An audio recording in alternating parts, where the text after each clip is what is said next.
주신 것을 감사합니다.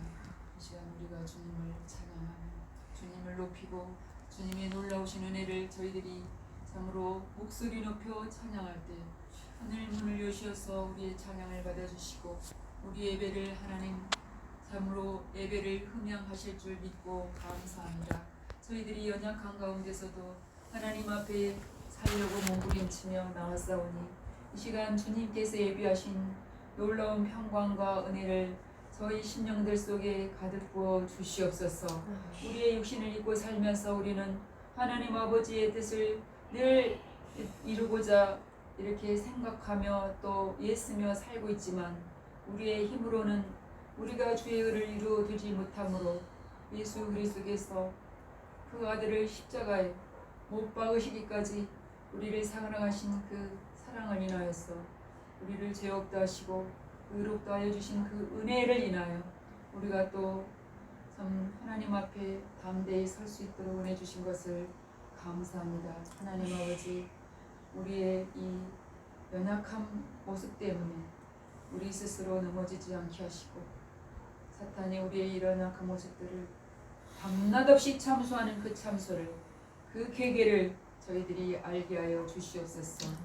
예수 그리스도께서 십자가에서 이미 이루어주신 사탄의 그 머리를 깨부시고 이미 이루어주신 구원의 능력을 저희가 받고 살아가고 있는데 우리는 늘 참으로 사탄의 괴계에 넘어지며 스스로를 우리가 낮은 자로 여기며 아파하며 몸부림치는 우리의 연약한 모습을 주님 아시오니 하나님 우리 연약함을 긍휼히 여기시고 하나님 다시 한번 하나님 앞에 예배를 통하여서 우리 영혼이 다시 소생되는 그러한 은혜를 허락하여 주시옵소서. 십자가에 매달리신 그 예수 그리스도의 보혈의 능력을 날마다 찬양하며 날마다 선포하며 가게 하여 주시옵소서.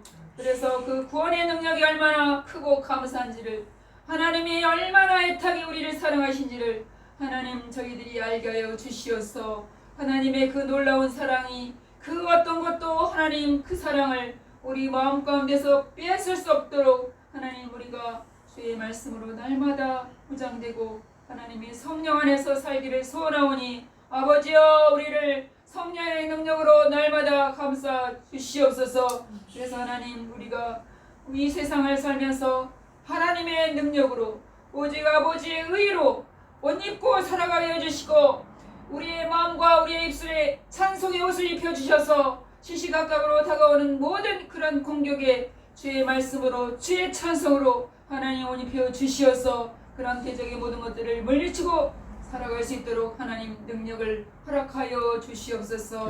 아버지 하나님 이 시간도 참으로 이 한국교회를 위해서 기도합니다. 아버지께서 잿더미에서 일으켜 주시고 이렇게 물질에 부흥을 주시고 또 많은 교회들이 이제 신령이 부흥을 주셨지만 하나님 아버지 이스라엘 백성들이 가나안 땅에 들어가서 아버지 하나님 그 땅의 것을 먹고 누리며 살 때 아버지 이방 풍속을 따라가며 저들을 따라가며 저들의 좋은 것들을 따라가며 하나님을 잊어버린 그러한 우리 한국교회의 저의 모습들을 봅니다. 아버지여 불쌍히 여겨 주시옵소서.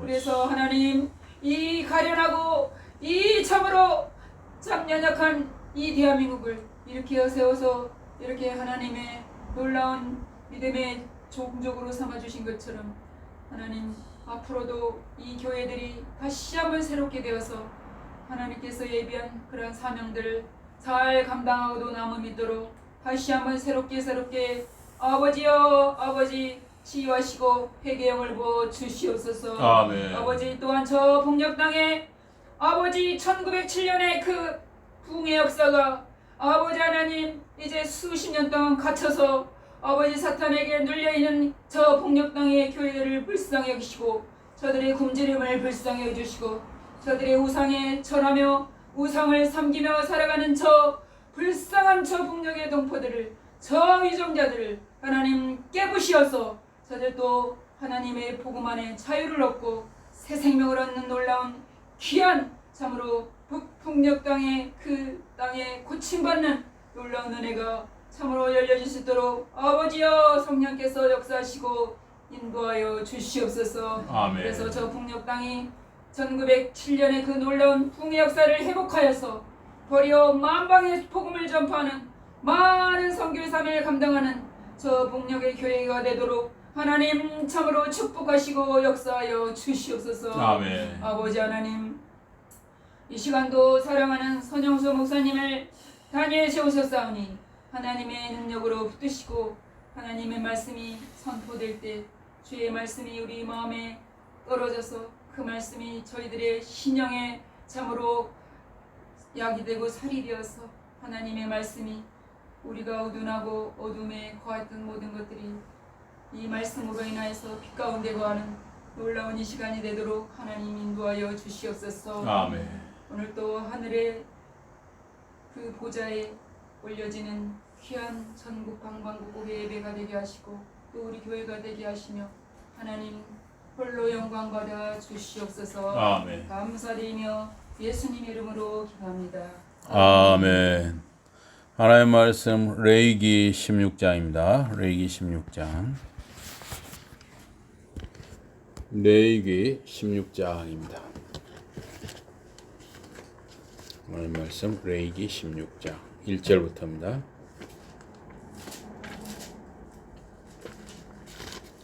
레위기 16장 1절부터입니다.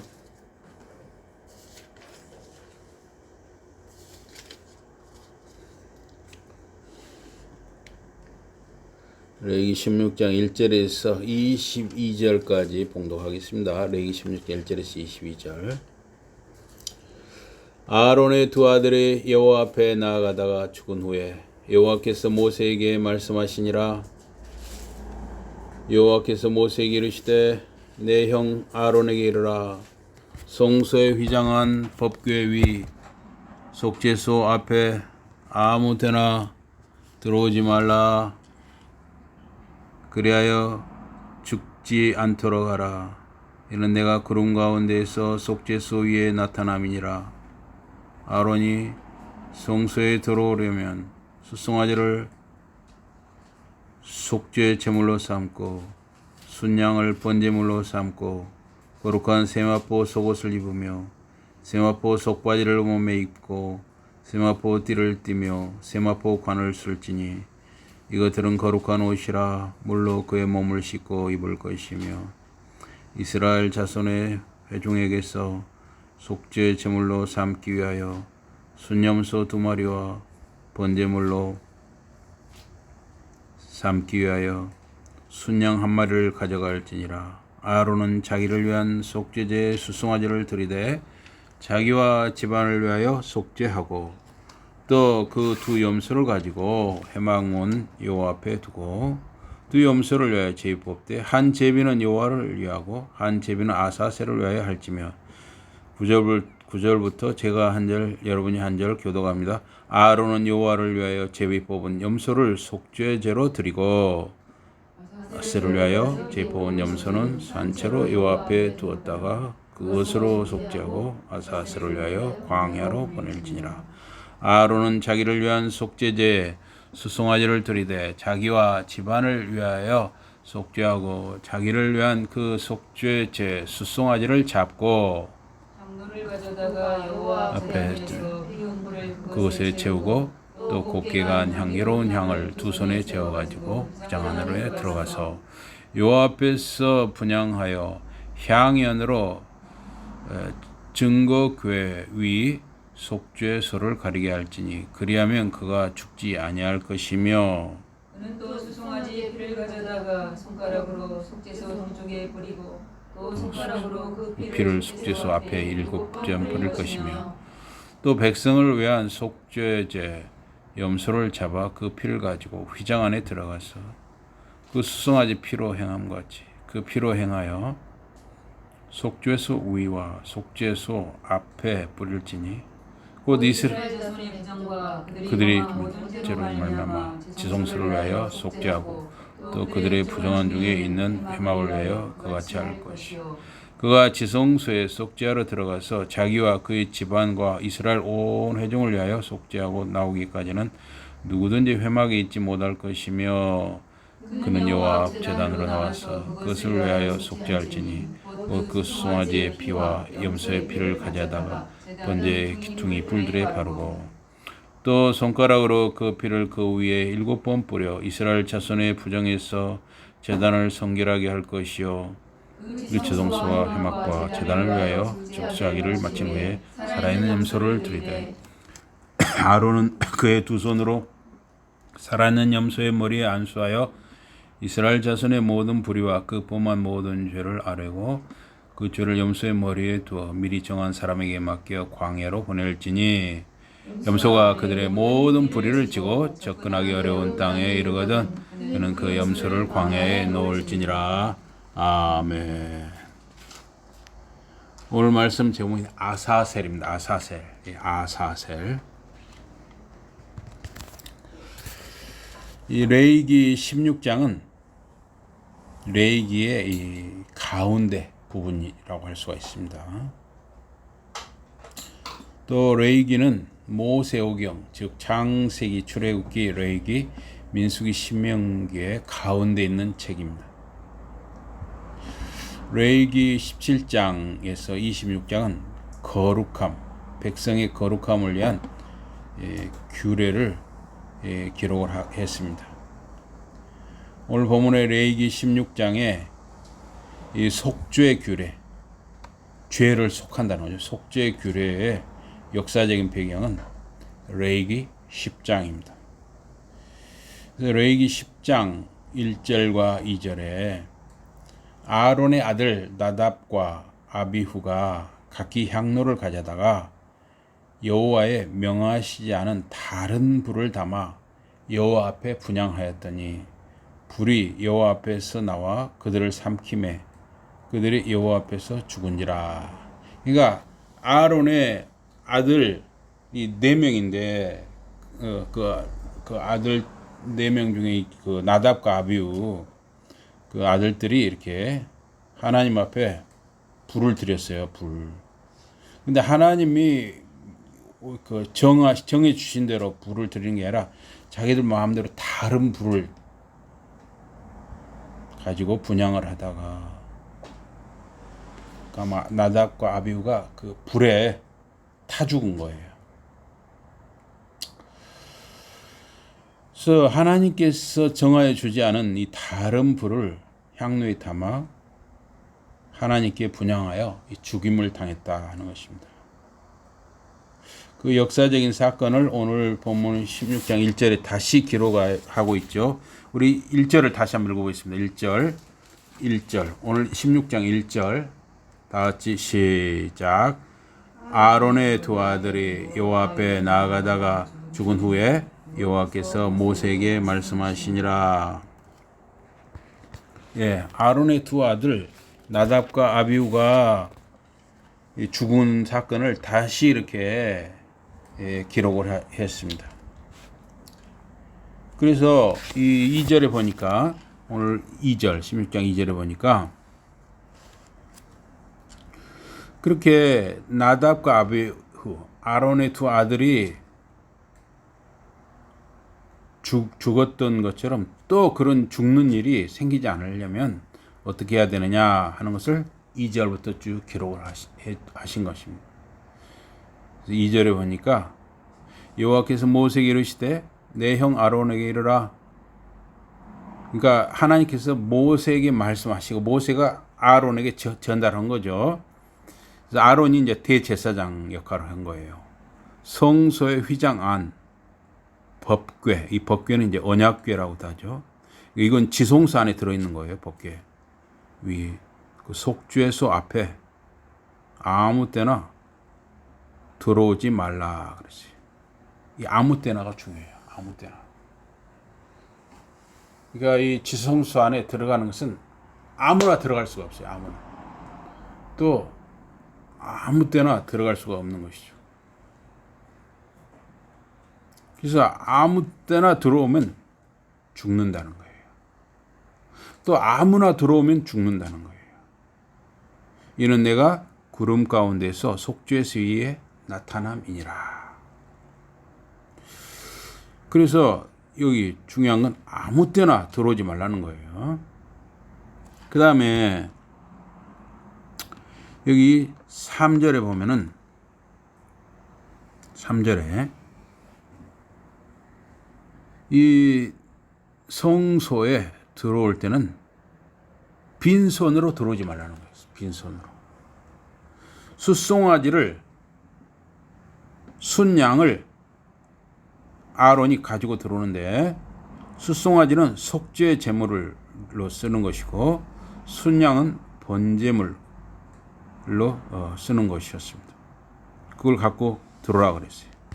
그 다음에 그러니까 2절에서는 때 아무 때나 들어오면 안 되는 거예요. 정한 때만 들어와야 돼요. 그 다음에 3절에서는 재물을 이야기하셨죠. 그다음 4절에서는 예복을 이야기했어요. 예복. 예. 4절 우리 함께 읽어보겠습니다. 4절 다 같이 시작. 거룩한 세마포 속옷을 입으며 세마포 속바지를 몸에 입고 세마포 띠를 띠며 세마포 관을 쓸지니 이것들은 거룩한 옷이라 물로 그의 몸을 씻고 입을 것이며. 예. 이렇게 이 세마포라는 옷은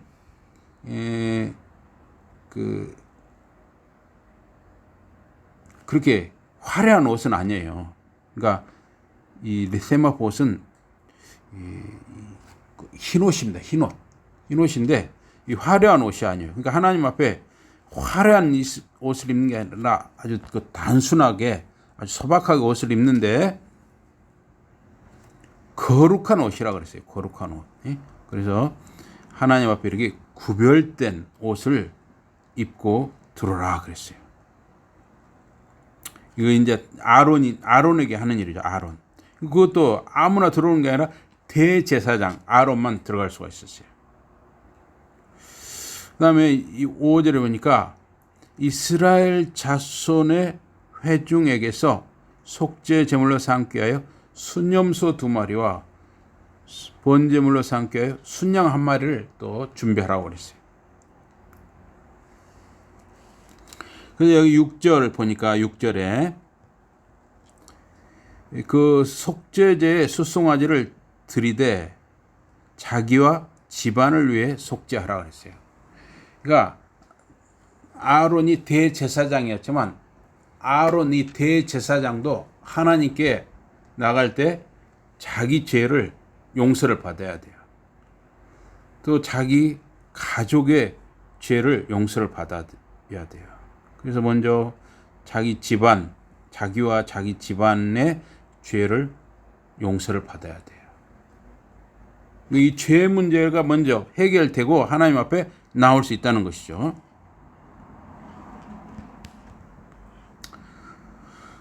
또 여기 7절을 보니까 그 두 염소를 가지고 회막문 여호와 앞에 두고 두 염소를 위하여 제비 뽑되 한 제비는 여호와를 위하고 한 제비는 아사셀을 위하여 그랬어요.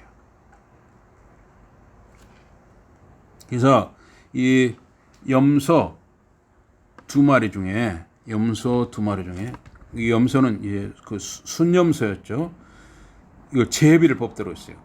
그러니까 지금은 우리가 제비 뽑으면 어떻게 뽑습니까? 되게 주사위를 던진다든가, 또 어떤 방법이 있을까요? 제비 뽑는 거 해보셨어요? 또 어떻게 하면 좋을까요? 제비를 뽑으려면 또 가위바위보로 하는 방법도 있겠죠. 가위바위보로 하는 방법도 오늘날 방법으로 좀 주사위를 쓴다든가 가위바위보를 한다든가 또 무슨 동전을 던진다든가 또 무슨 막대기를 쏘아가지고 어느 방향으로 쓰러지냐 또 할 수 있고 여러 가지가 있을 수 있죠. 그래서 이때 이 모세와 아론 시대에는 어떻게 제비를 뽑았느냐 이 구체적으로 나와 있지는 않지만 지금 오늘날 우리가 하는 것과 크게 차이는 없었을 거예요. 그래서 그 항아리 속에 이렇게 돌이라든가 막대기를 집어넣고 거기서 이렇게 뽑아가지고 제비를 뽑는 방법도 있었고 지금도 그렇게 할 수도 있잖아요. 또 지금처럼 이 주사위, 지금은 이 주사위를 플라스틱으로 되게 만들잖아요. 근데 이 모세와 아론 시대는 그런 주사위가 아니라 돌이라든가 나무 같은 것을 이렇게 해서 거기다가 표시를 해서 제비를 뽑았을 수도 있고, 어쨌든 어떻게 뽑았는지는 모르지만 지금 시대에 이 제비를 뽑는 것과 그렇게 큰 차이는 없었을 것이다 하는 것이죠. 그래서 제비를 어떤 방법으로 뽑았느냐 하는 것은 그렇게 큰 중요한 문제가 아니에요. 어쨌든 제비를 뽑았어요. 그래서 두 염소 중에 하나는 여호와를 위하여, 그러니까 하나님을 위하여 이 염소를 따로 놔둬요. 제비가 뽑히면. 그리고 또 하나는 아사셀을 위하여 따로 놔둔다고 그랬어요. 그래서 이 아사셀이 뭐냐, 여기에 대해서 상당히 이 성경에서 이렇게 자세히 설명 안 해가지고 학자들이 이 아사셀이 뭐냐에 대해서 그냥 이 연구를 많이 했어요. 여러 가지로. 근데 아직도 지금까지도 아사셀이 이겁니다 하고 딱 확실하게 밝힐 수는 없어요. 그래서 아론은 여기 9절을 보니까 9절 아론은 여호와를 위하여 제비 뽑은 염소를 속죄제로 드리고 그랬어요. 그러니까 여호와를 위하여 두 마리 중에 한 마리는 여호와를 위하여 제비 뽑은 거잖아요. 그 염소를 속죄 제물로 드렸다 그랬어요. 그리고 여기 10절을 한번 또 읽어보겠습니다. 10절. 10절 보겠습니다. 10절 다 같이 시작. 아사셀을 위하여 제비 뽑은 염소는 산채로 여호와 앞에 두었다가 그것으로 속죄하고 아사셀을 위하여 광야로 보내라 그랬어요. 광야로 보내라. 그래서 아론은 자기를 위한 속죄제에 수송아지를 드리되 자기와 집안을 위하여 속죄하고 자기를 위한 그 속죄제 수송아지를 잡고, 그러니까 먼저 하나님 앞에 나오려면 아론도 자기 죄 또 자기 집안 식구들의 죄를 먼저 용서를 구해야 되는 거예요. 근데 용서를 구하는 방법이 뭐였냐면 짐승을 잡아서 용서를 구한 거예요. 그래서 12절을 보니까 그렇게 용서를 구한 뒤에 향로를 가져다가 여호와 앞 제단 위에서 피운 불을 그것에 채우고 또 곱게 간 향기로운 향을 두 손에 채워가지고 휘장 안으로, 그러니까 지성소 안으로 들어가는 거예요. 근데 지성소는 아무나 들어가는 게 아니라 대제사장 아론만 들어가는 것이죠. 그 뒤로 이제 아론이 죽은 뒤에도 이제 대제사장들을 세웠을 거 아니에요. 대제사장만 들어가요. 아무나 들어가면 죽는 거예요.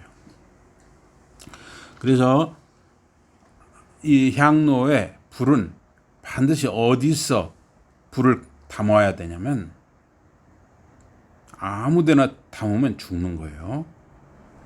여호와 앞 제단 위에서 피운 불, 그것을 향로에 채우라 그랬어요. 아무 불이나 채우는 게 아니라 제단 위에서 피운 불을 향로에 채우라는 거예요. 그리고 미리 곱게 빻은 이 밀가루처럼 곱게 빻은 향기로운 향을 두 손에 채워 가지고 휘장 안에, 그러니까 지성소 안으로 들어가라는 거예요.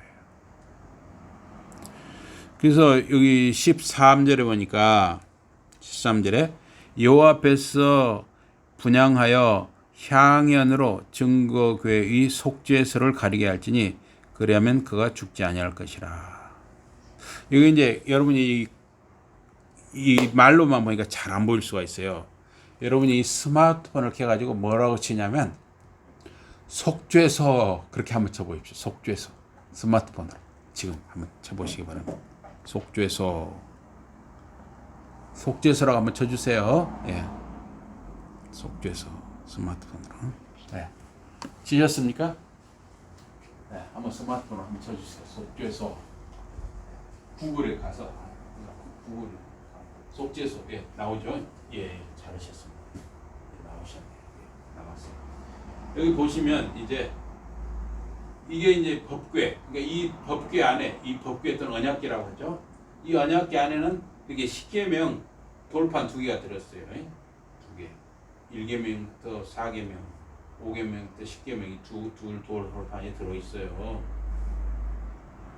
그리고 이제 이 위에 이 뚜껑 있잖아요. 이 뚜껑 부분에 이렇게 지금 그룹 천사죠. 천사 모양 있죠.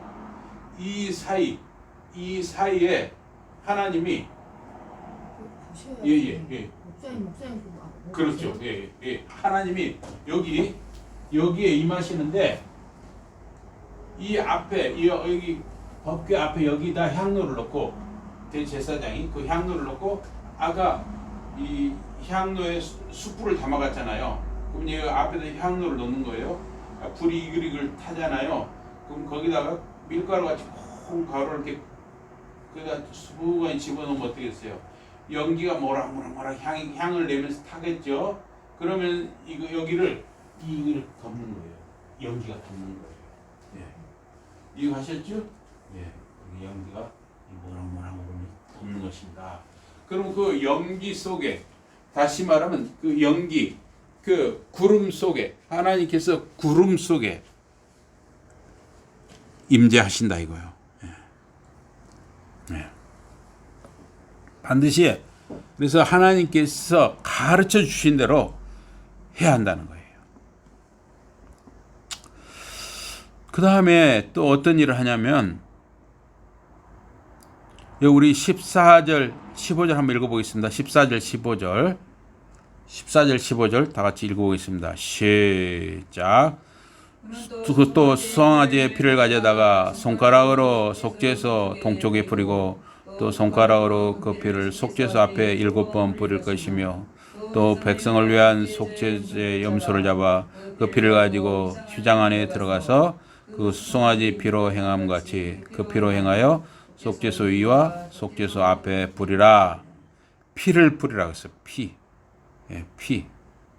그래서 이 피는 결국 뭘 상징하냐면 앞으로 오실 우리 주님 예수 그리스도의 십자가 보혈의 피를 예표하는 거라고 할 수 있죠. 예.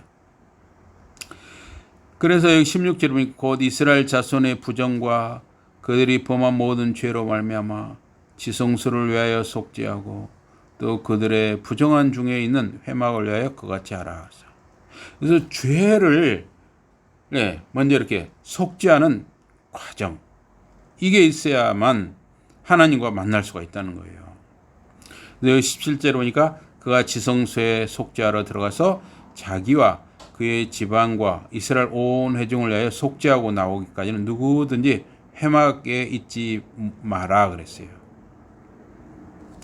그래서 아론 자신, 대제사장 아론 자신과 아론의 집안 식구들과 또 이스라엘 온 회중을 위해서 죄를 용서받아야 되는 거예요. 그래서 그는 여호와 앞 제단으로 나와서 그것을 위하여 속죄할지니 그 수송아지의 피와 염소의 피를 가져다가 제단 기퉁이 뿔들에 바르고 또 손가락으로 그 피를 그 위에 7번 뿌려 이스라엘 자손의 부정에서 제단을 성결하게 하라. 예. 그래서 이런 과정을 거쳤죠. 그 다음에 무슨 일을 하냐면 20절을 보니까 20절에서 22절에 이제 아사셀을 어떻게 하느냐 하는 게 나오죠. 아사셀에 대해서 20절에 보면 그 지성소와 회막과 제단을 위하여 속죄하기를 마친 후에 살아있는 염소를 21절 한번 우리 같이 보겠습니다. 21절 다 같이 21절입니다. 다 같이 21절 네, 21절 네, 다 같이 시작. 아론은 그의 두 손으로 살아있는 염소의 머리에 안수하여 이스라엘 자손의 모든 불의와 그 범한 모든 죄를 아뢰고 그 죄를 염소의 머리에 두어 미리 정한 사람에게 맡겨 광야로 보내라. 이 염소가 바로 아사셀에게 보내지는 염소예요. 아사셀에게 보내지는 염소. 그러니까 대제사장인 아론이 그 앞에 과정 있죠. 하나님 앞에 이렇게 죄를 용서받는 이런 과정들을 쭉 한 뒤에 이제 그 마지막 단계로 또 아사셀을 위하여 그 제비 뽑아 지금 둔 그 회막 앞에 세워둔 그 염소의 머리 위에 아론이 두 손으로 하는 거예요. 안수하면서 이제 기도를 하는 거죠. 하면서 이제 하나님 앞에 아론이 그 염소 머리에 안수를 하는 거예요.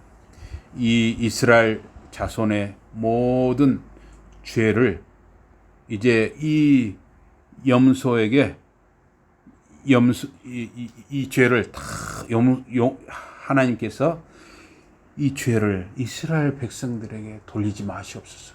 우리들에게 이스라엘 백성에게 돌리지 마시옵소서 하면서 안수하면 어째요? 그 죄를 이스라엘 백성의 죄를 다 어디로 옮깁니까?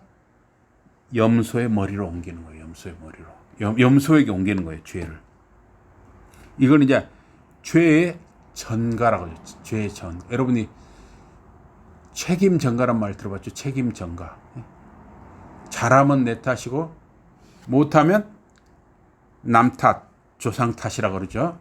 마찬가지로 여기서는 염소에게 이스라엘 백성의 모든 불의와 범한 모든 죄를 하나님 앞에 말씀드리면서 염소의 머리에 두어서 또 사람을 하나 미리 정해놔요. 뽑아놔요. 사람을 뽑아가지고 그 성막에서부터 아론의 그 안수를 받은 안수 기도를 받은 그 염소를 데리고 이걸 아사셀을 위한 염소인데 그 염소를 데리고 그 지명 받은 사람이 그걸 가는 거예요. 굉장히 멀리 가는 거예요. 그래서 광야로 나가는 거예요. 광야. 이 광야에는 우리 이제 저하고 아내가 그 8년 전인가요? 광야를 이렇게 이스라엘 광야를 가보니까 진짜 막 바위 다 광야 바위덩이더라고요. 바위덩이. 하여튼 그런 것으로 이 염소를 보내는 거예요. 그래서 여기 22절에 보니까 염소가 그들의 모든 불의를 지고 접근하기 어려운 땅에 이르거든 그는 그 염소를 광야에 놓을지니라 그랬어요. 근데 여기 접근하기 어려운 땅이 뭐냐 이거예요. 접근하기 어려운 땅. 그래서 여기 이제 아사셀에 대해서 이 접근하기 어려운 땅, 우리 개혁개정에서는 접근하기 어려운 땅이라고 했죠. 근데 그 개혁개정 그 앞에 성경이죠. 개혁성경. 개혁성경에는 뭐라냐면 무인지경이라고 있어요. 무인지경이라는 것은 아무 사람이 없는 곳, 사람이 하나도 없는 곳. 이게 무인지경이거든요. 그렇게 번역을 했어요. 근데 이것을 또 끊어지는 지역이라고 그랬어요. 끊어지는 지역. 이 끊어지는 지역이라는 것은 끊어짐이 있는 땅이다 그예요. 이 끊어짐은 염소가 간 곳이 아사셀을 위한 염소가 간 곳이 아마도 깊은 계곡, 그곳에 깊은 계곡이 있어가지고 진영. 이거 지금 이제 광야에서 그 성막을 중심으로, 그 회막을 중심으로 동서남북에 다 이 12지파가 쫙 진영이 다 지금 진을 치고 있잖아요. 그래서 그 진영과 끊어진 곳이다. 이게 이제 멀리 있는 곳이에요. 그래서 그 염소는 다시 돌아와 그들 이스라엘의 죄에 대한 죄책을 다시 가져올 수 없다 하는 거예요. 또는 그곳 염소 생명이 끊어진 곳이라는 의미일 수도 있어요. 그리고 이 유대인들의 굉장히 중요하게 여기는 책 중에 하나가 이 토라, 모세오경뿐만 아니라 뭐가 있냐면 미시나라는 게 있어요. 미시나. 유대인의 문서 중에 미시나라는 문서가 있는데 이 문서 속에는 이 염소가 가파른 낭떠러지로 보내어져 떨어져 죽었다. 이렇게 기록하고 있어요. 그러니까 염소가 그 이스라엘 백성의 모든 죄를 지고 이 가는 이 염소가 이 낭떠러지에 그냥 떨어져 죽게 했다는 것이죠. 그 사람이 데리고 갔잖아요. 염소를 아예 그 낭떠러지에다 밀었던가 또는 던져서 그 염소가 낭떠러지에 떨어져 죽었다. 이렇게 기록하고 있어요. 그 이야기는 뭐냐면 이스라엘 백성의 죄를 이 염소, 아사셀을 위한 이 염소가 지고 죽었으니 이제 어째요? 이스라엘의 죄가 1년 동안은 해결받은 거예요. 1년 동안. 그런데 문제는 해마다 매년 이것을 반복을 해야 되는 거예요. 1년 동안은 우리의 죄가 이제 용서받았다 하면서 1년은 안심하고 사는데 또 1년이 지나면 또 그렇게 또 해야 돼요. 그러니까 지금도 만약 그렇다면 얼마나 우리가 복잡하겠어요. 그래서 이 아사셀이라는 말이 무슨 뜻이냐에 대해서 여러 가지 해석이 있는데 이거는 as 이게 염소란 뜻이고 아셀은 보내다란 말인데 그래서 이것을 아사셀을 위한 염소는 바로 떠나는 염소다 이렇게 해석하기도 합니다. 또 아랍어에서 아잘라 이게 제거하다인데 여기서 이제 완전한 제거라는 의미가 있어요. 그래서 아사셀은 예루살렘 근처에 있는 바위가 많은 어떤 장소를 가리킨다 이런 해석도 있습니다. 또 아사셀에 대한 여러 해석이 있는데 어떤 해석은 아사셀을 광야에 살던 귀신의 이름이라는 거예요. 예수님이 마태복음에 보면 어때요? 예수님이 광야에 가서 시험을 받으셨잖아요. 40일간 시험을 받을 때 광야에 무엇이 나타났습니까? 마귀 사탄이 나타났잖아요. 그래서 이 광야는 귀신이 사는 곳이라고 사람들이 생각을 했는데 그 광야에 사는 귀신의 이름이 바로 아사셀이라는 거예요. 그래서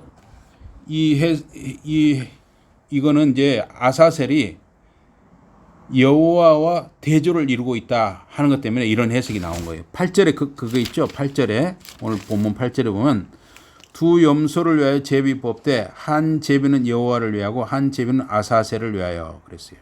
그러니까 여호와와 아사셀이 딱 대비가 되고 있죠. 그래서 이걸 근거로 해서 이거는 뭔가 아사셀은 광야에 살던 귀신이다 이런 해석이 있는 거예요. 그러나 이것의 문제점은 인격적 하나님 이름 여호와와 비인격적인 존재 귀신과 어떻게 대조를 할 수 있느냐 하는 문제가 되는 거예요.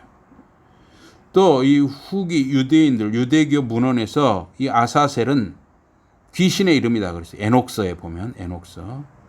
또 구약 성경은 광야를 귀신들과 같은 피조물의 서식지로 생각을 했어요.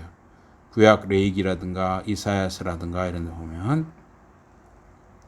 그래서 이스라엘의 죄는 광야에 살던 죄의 창시자 아사셀에게 되돌려 보내주신 것이다. 이런 해석이에요.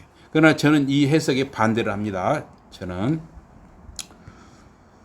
또 헤르치라는 이 학자도 역시 반대를 해요. 그럼 이 헤르치라는 학자는 왜 반대를 하냐면 레위기 17장 7절을 근거로 반대를 하는데 우리 레위기 17장 7절 한번 읽어보겠습니다. 레위기 17장 7절 한번 찾아주세요. 17장 7절 찾으셨습니까? 레위기 17장 7절입니다. 17장 7절 찾으셨죠? 네, 다 같이 시작. 그들은 전에 음란하게 섬기던 수념소에게 다시 제사하지 말 것이니라. 이는 그들이 대대로 지킬 영원한 규례니라.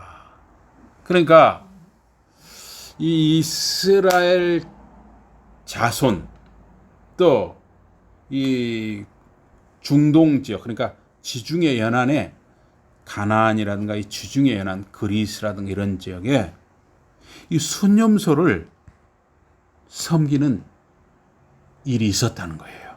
순념소.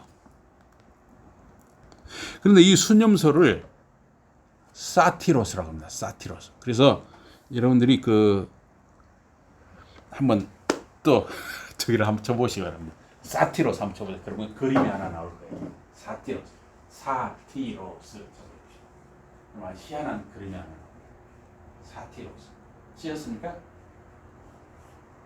사티로스 치셨죠? 무슨 사진이 하나 나오죠? 예. 잠깐만요. 예, 이것도 비슷하고요. 예, 이것도 비슷하고 또 하나 쳐보십시오. 사티로스 또 하나요. 올려보십시오. 사티로스 맞는데 사티로스 맞는데 비슷하긴 한데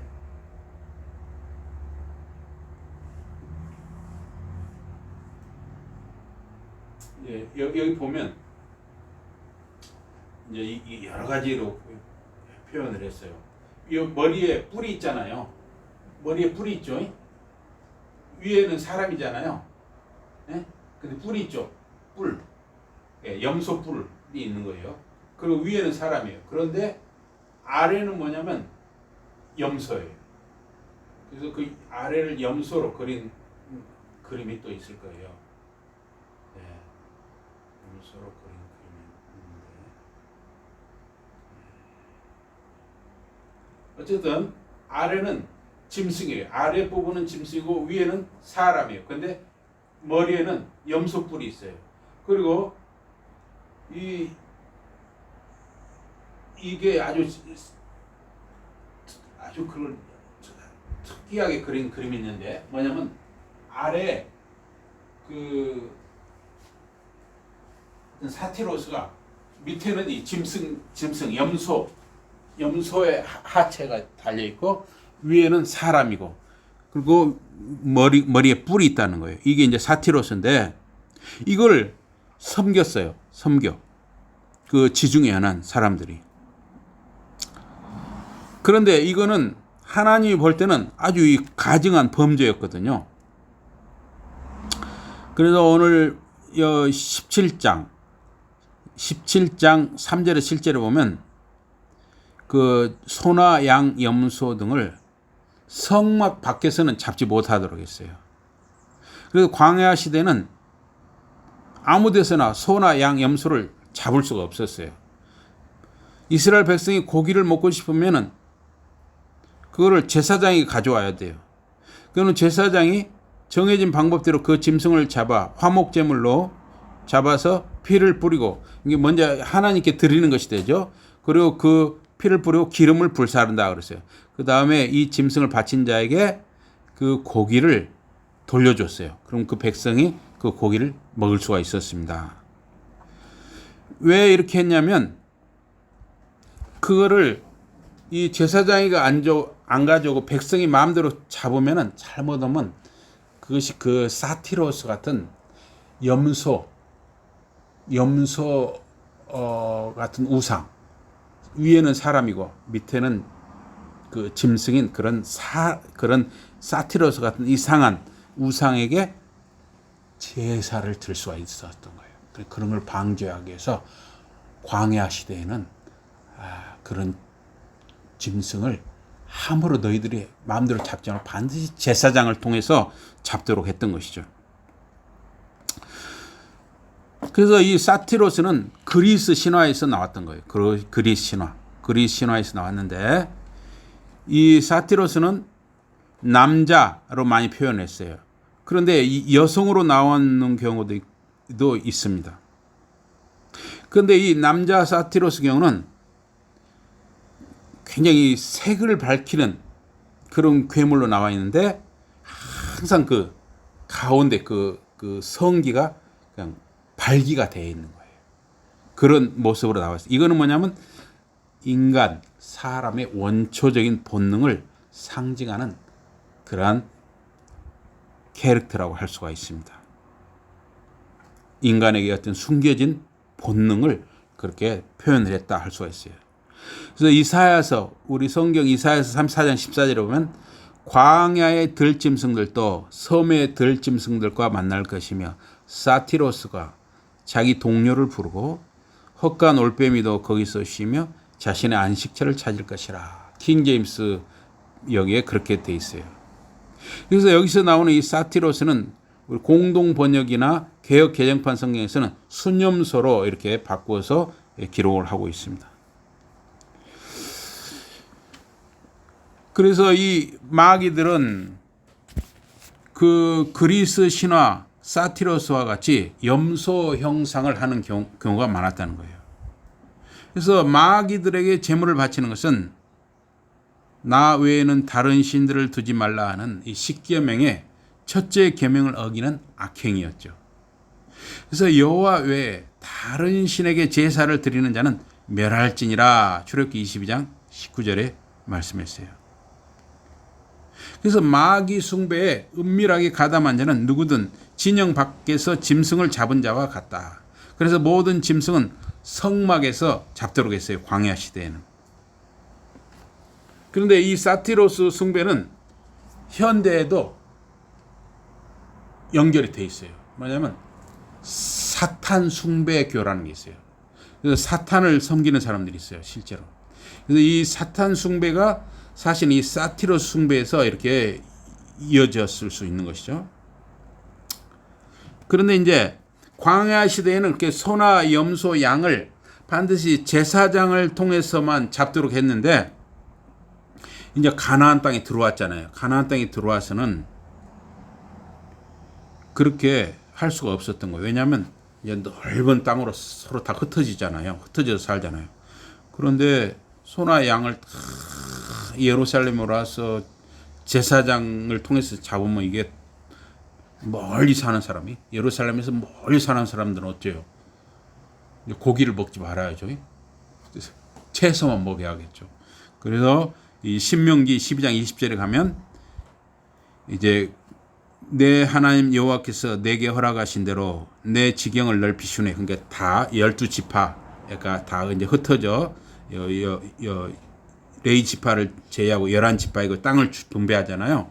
내 마음에 고기를 먹고자 하여 이르기를 내가 고기를 먹이리라 하면 내가 마음에 좋아하는 대로 고기를 먹을 수 있으니 만일 내 하나님 여호와께서 자기 이름을 두시려고 택하신 곳이 내게서 멀거든 내가 내게 명한 대로 너는 여호와의 주신 우양 소나 양을 잡아서 너의 각성에서 무릇 마음에 좋아하는 것을 먹되 정한 자나 부정한 자를 막론하고 누오르나 사슴을 먹은 같이 해라. 그래서 신명기 12장 20절 이하에 가면 이제 좀 이렇게 그 규정이 풀어졌죠.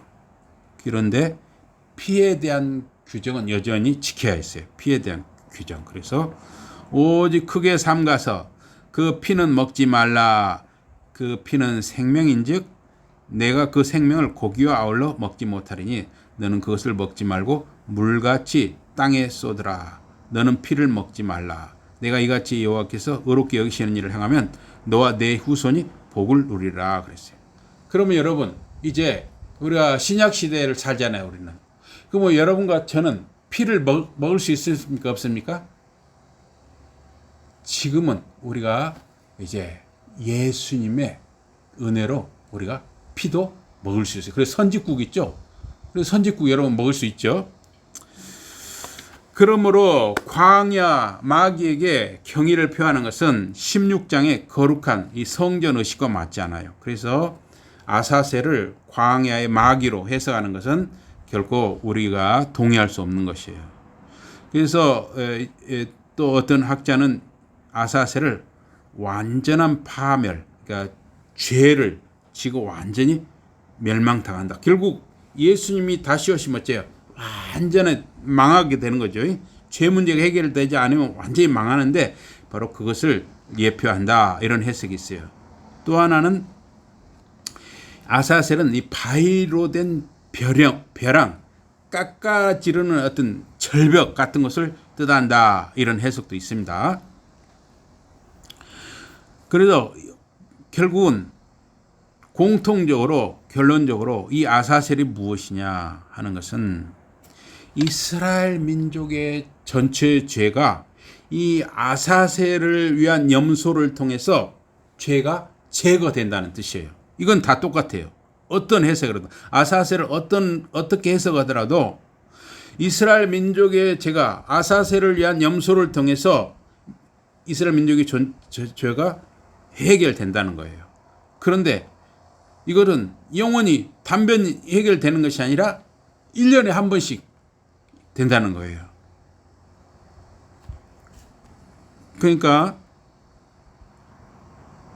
구약 백성은 이렇게 1년에 한 번씩 죄 문제가 해결된다 할지라도 매년 이것을 반복한다는 것은 얼마나 고통스러운 일이겠습니까? 그런데 매년 반복되는 이런 일을 해결해 주시는 분이 누구십니까? 예수 그리스도이십니다. 예수 그리스도가 하나님의 아들 예수 그리스도가 오심으로 우리의 죄 문제를 십자가에서 살이 찢기시고 물과 피를 흘리심으로 단번에 그리고 영원히 해결해 주신 것이에요. 그래서 우리는 예배를 드릴 때 소나 양이나 염소 같은 짐승을 잡을 필요가 없는 것이죠. 또 그걸 피를 넣었다 이렇게 뿌릴 필요도 없는 거예요. 그래서 우리는 이제 하나님의 말씀을 통해서 성령님을 의지해서 성부, 성자, 성령님의 은혜를 따라서 우리가 이렇게 예배를 드리는 거예요. 그러니까 하나님께서 우리에게 그 아들 독생자 예수를 보내주셨다는 것은 너무나 놀랍고 너무나 크고 너무나 깊고 넓고 크신 은혜인 것입니다. 오늘도 이렇게 우리 주님의 은혜를 생각하면서 감사하며 살아가는 저와 여러분이 되시기를 주님 이름으로 축복합니다. 아멘.